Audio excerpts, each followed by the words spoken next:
How to log in into Crypto.com account. Hi everyone, welcome back to our channel.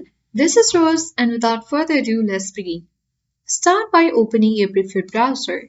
Navigate to search bar and type in Crypto.com login. Now press enter on your keyboard. Then you will reach on this result page where you will see all the results. Simply click on the first link of Crypto.com. Then you will land on the official interface of Crypto.com where you can easily see the login menu. Here you have the two methods you can log in into Crypto.com with the help of QR code or simply the email. For QR code, you need to open the Crypto.com app, tap menu and go to settings. Then click on QR code scanner and scan the QR code above.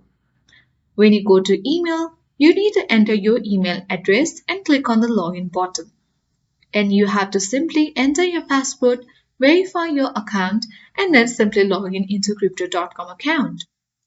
And that's all for today. I hope this guide was helpful. If it was, then do like, share, comment, and don't forget to subscribe. Thank you for watching, and I'll see you in the next video.